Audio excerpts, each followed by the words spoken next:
Am I the a-hole for kicking my stepson out after he tried stealing my necklace while I was asleep? My stepson, 19, got kicked out of his mother's house after stealing and selling a very expensive item from her husband. He was going from a friend's house to another until my husband brought him in. I wasn't thrilled to have him in the apartment given his reputation, but he was almost homeless and needed help, so I agreed to let him stay with us till we worked something out with his mom. Truth be told, he's pretty respectful.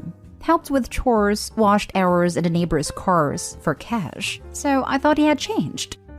But something strange started happening. My 3K necklace disappeared once, and I accidentally found it in the bathroom cabinet. Then it disappeared again and I was lucky to find it, but it was somehow hidden under the couch when I found it. I started realizing that my stepson was attempting to steal the necklace, but I kept finding it when he'd hid it. So I decided to wear it to keep it safe. Monday evening, I was napping in my bedroom while my husband was at work. I fell into deep sleep, then suddenly got waken up by feeling someone's fingers on the back of my neck. I found my stepson trying to open my necklace's clasp. I was lying on one side and I turned and saw him. I started panicking and he took some steps back, telling me to calm down. I sat up and yelled, asking what he was doing, and he started stuttering. I figured he was trying to steal the necklace from me. I yelled at him to get out, then called my husband crying. My husband got home and tried to work this situation out by making his son apologize, but I said I won't have him here any longer. I don't feel safe anymore after he tried to snatch my necklace while I was sleeping. And this wasn't even the first time he tried to steal the necklace. My husband said his son had nowhere to go and it'd be cruel to kick him out, but I demanded that he leave. I went to a friend's house, and my husband got back and picked a fight with me about how I'm putting him in a position to choose between his son and me. He kept convincing me to let him return and promised to make him swear he won't do it, but I refused. I'm honestly worried and cannot be sleeping with both eyes closed with a son in the house. Am I justified in my action? Now for the top comments. Not the a-hole. 3 possible scenarios. 1. He's stealing and selling things to pay for his secret habit. 2. He's stealing and hiding your necklace to mess with you and make you feel crazy. 3. He has a touch of kleptomania and if so, needs to get some help. No matter what, he should not be allowed back in your house. He has shown an alarming willingness to steal your things. Right off your neck, no less. I would go with the latter. He ain't acting in a logical way. If he were stealing to finance a secret addiction, he wouldn't risk being this obvious. I would tell the dad to take the kid for a mental evaluation, as this is really odd. With kleptomania, would he keep trying to steal the same thing, and always an expensive thing? Because that seemed to have been the issue previously. He stole an expensive item from his step-parent. So I sort of wonder if it's the only expensive thing in the house or the only expensive thing the step-parent owns. But yeah, I agree. It's worth the parents taking the kid for a mental health evaluation, and definitely the kid not living in their home. Not stay home. Not stay home. He is 19 and definitely old enough to know what he is doing. If he gets kicked out, it's on him. There's a reason his own mom doesn't even want him there. He is doing this to himself. I can't imagine the audacity he has to try and steal it while you are sleeping. That is also creepy and I wouldn't feel safe in my own house. Oh, absolutely not stay home. That's really scary how boundaries have already expanded to almost assaulting you in your sleep. You are not safe, your stuff is not safe. This is not a situation to compromise at all. You would have valid reason to kick him out after the first time your necklace went missing. If this kid has a key to your house, look into getting a new lock, and maybe an additional one for your bedroom. Increasing criminal behavior doesn't suddenly stop. Increasing is the key word here. He's touching people in their sleep already. Even if it's just to steal, that is terrifying. But I can't imagine it won't continue escalating if he keeps being enabled. Next story is titled, Am I the a-hole for telling my daughter to butt out of my personal life and asking her to stay with her mom? So, me, 35 male, and my ex-wife, Holly, 35 female, have a 16-year-old daughter named Shay. Me and Holly started dating when we were 14 and divorced 1.5 years ago. The reason was she felt like she hasn't experienced dating since we got together so young, and she was getting curious but didn't want to step out on me. So I agreed not to hold her back, and we divorced. We immediately got Shay into therapy and she handled the whole thing really well, at first. Well, I started to date. It was weird but kinda exciting. Shay was happy for me and encouraged me to go on dates. Well, everything changed. Me and Holly spent the night together 8 months ago and my daughter found us the next morning. She was giddy, but we explained to her that we weren't getting back together, that we just have a very strong bond and are best friends, but she shouldn't have found out. Ever since, Shay's been a nightmare. I was dating a teacher from her school and she tried to sabotage it. Shay would show up on our dates. We track each other's location. She would constantly bring up her mom in front of the girl I was dating. She was rude to her. Eventually, we split because she didn't want the drama. The past 8 months, Shay had been sending me pictures of her and her mom in workout classes. She keeps telling me about Holly's new fitness.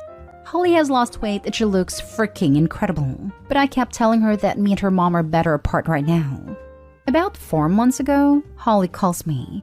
She admitted to drinking a bottle of wine and saying some stuff to Shay. She told her the reason we split up, and that she regretted it and wanted the family back together, and that she was done dating because she hated it.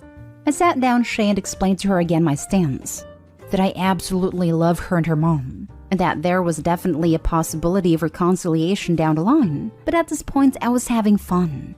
So I started to see Shay's friend's mom around this time. We kept it from the girls until we thought it was real. Shay freaked out. She cut off her friend, and she sent my girlfriend a lengthy Facebook message that basically said she was wasting her time, that I was in love with my ex. I talked to Shay about how inappropriate that was, and we got her back into therapy. So last week, my girlfriend was trying to get something from my house. I was at home, but Shay was. My girlfriend knocked on the door, but Shay saw who it was and wouldn't open the door. I called her and told her to open it, and she refused. I had to run home from work to let my girlfriend in. I was furious with Shay. I basically told her that she needed to butt out of my personal life, and that maybe it would be best if she stayed at her mom's. We don't have a formal custody agreement, for a while, until she could accept that I was dating. She left and I called Holly, but Holly thinks I'm being an a-hole. Am I? You and the ex are both a-holes for doing 10 months of therapy for a one-night stand. Seriously, everyone sucks here and I feel bad for the daughter. This is such a chaotic environment for her. Can you not date someone who has a close proximity to your daughter? You dated a teacher at her school and her friend's mom. Really? You and your wife basically undid everything therapy-wise, but now you're basically butting into your kid's personal life. Your daughter's actions aren't great, but she's confused and her mental health is definitely all over the place. Maybe you need to focus on that and not dating people so close to her own life. You're the a-hole. And teachers. OMG, parents that date teachers are so shameless. You're the a-hole. You are absolutely, without a doubt, 100% the a-hole. So you all uproot this girl's entire family life. And a year and a half later, she's expected to see you dating and being serious with her friend's mother? And when she has a warranted reaction, you tell her to leave. You're choosing a few months old relationship over your daughter. Absolutely pathetic. Next story. Am I the a-hole for not equally splitting my deceased mother's fabric in quilts I made for my siblings? I'm male 39, am the youngest of 6 children. I was a surprise kid late in my parents' life, and I was a young teen when my mom started to get antsy and want to get out of the house more. She started taking hobby classes. I got dragged along to each and every one. Because of this, I have a wide array of very weird crafting knowledges. Crochet, knitting, basket weaving, quilting, cake decoration, oil painting. While I'm not a master of any of them, I'm fairly competent. After my mother died, I started using her old crafting supplies to make gifts for my siblings out of her things. Everyone got an afghan, scarf, egg basket, etc. It was my way of making sure mom was still there every year. The quilts are where things get a little hinky. I made 3 quilt tops before I ran out of fabric. There wasn't enough to make them all, and I didn't realize it until I was too deep into the project. I ran out and grabbed some fabric. I did my best to get a really broad variety of scraps to keep it from being obvious. I did a few adjustments, split 2 of the existing quilt tops and added on more using the new scraps. I wanted everyone to have at least some of Mom's fabric in their quilt. When I wrapped them, I didn't bother to put names on them. Everyone just grabbed the package and were delighted to have a nice quilt. It was the last of my mother's on crafting projects, and I was glad to be finished with them all. I ended up mentioning to my sister over dinner last week that only one of the quilts was entirely Mom's fabric, because I had run out of fabric. She immediately asked me which one, and I said I wasn't sure who had gotten it. I didn't at the time. I'd explained again that there wasn't enough fabric to go around. She starts to get annoyed, wanting to know why I didn't make sure to give the one that was entirely Mom's fabric to her, since she was the oldest. You can see where this is going. This snowballed.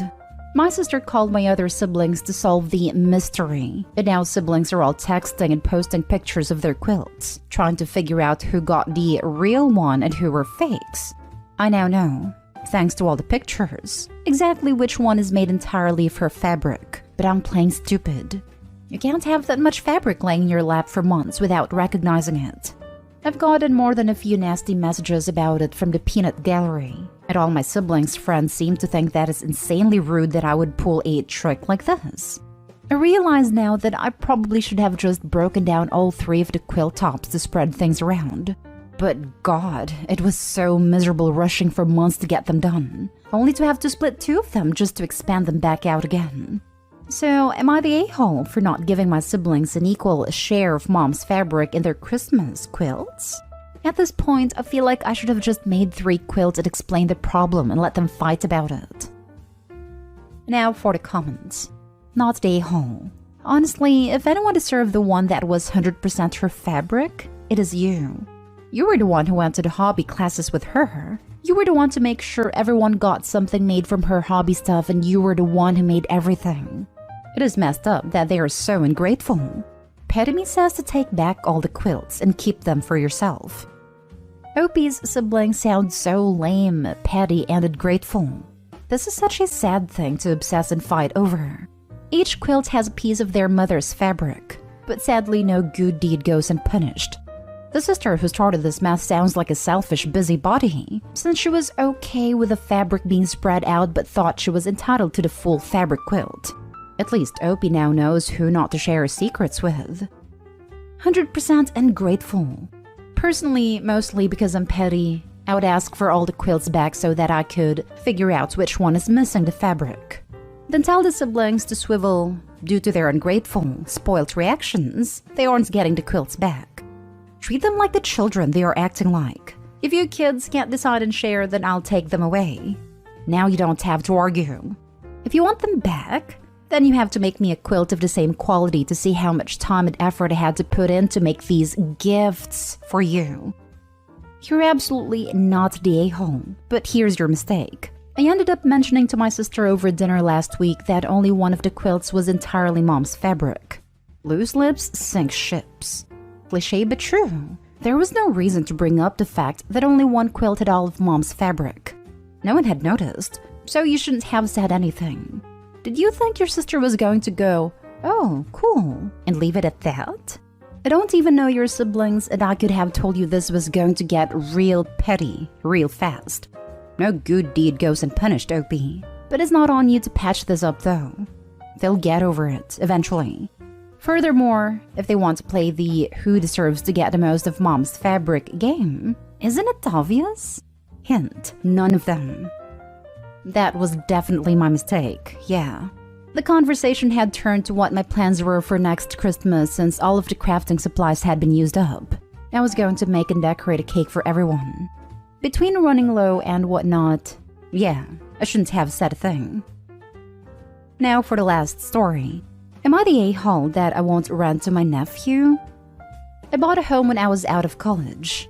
It's a 3-bedroom home, and for the last 20 years, I have rented rooms to young professionals and interns near a tech hub.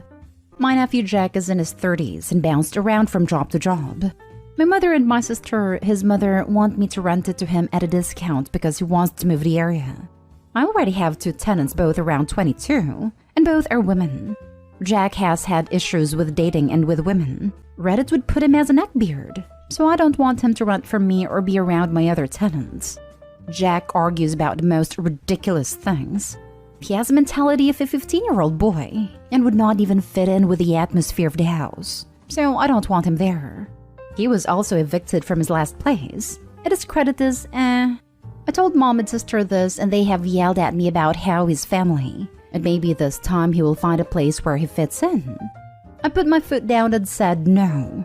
I will rent out the vacant room to someone else. My whole family's against me now. I don't want Jack living in my house because I know he's going to be an issue. It's going to be tough for him because he doesn't have a degree, and it's in an area that most jobs there require one. My mom, his grandma, keeps saying I should give him a chance, but in giving him a chance it may be hard for me to move him out, especially since he's already been through the eviction process once. I don't want him to rent from me or be around my other tenants. Enough reason right there, not the a-hole. An eviction offense? Hold him to the same standards you would for normal tenants. Secure your investments. You know he won't leave without a fight already. Let him continue to live in his mom's basement. Agreed. This is a business decision, so the situation should be looked at from a business standpoint.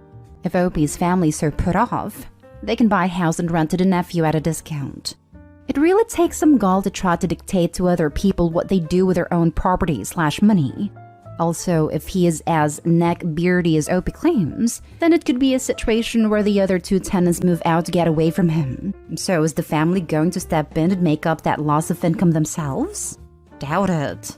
Opie is totally not the a-hole and in the right. Family can get stuffed. Not the a-hole.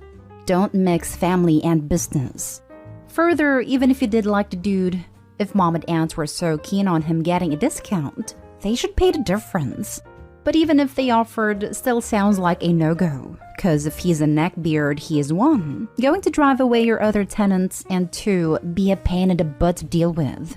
Maybe the mom and aunt can rent the whole house from you for him to live in, so he has somewhere to live and you don't lose any income. Not stay home. If they're so concerned, he should live with them. Also, thank you. Looking out for your tenants is especially wholesome, even in the face of family backlash. Question, how the hell is he going to fit into a very young, professional, educated crowd? Doesn't get along with women, while women live there. No. Argues about everything. There are people who are going to know more than him and he is going to argue. No. Is your family loony? They think he hasn't found his place in life yet. Christmas? He was yelling at everyone to invest in crypto and calling people stupid who disagreed with him. I'm not going to run to him after this many anti-A responses. I get tunnel vision with my family, but they are making it look like I'm the crazy one in this.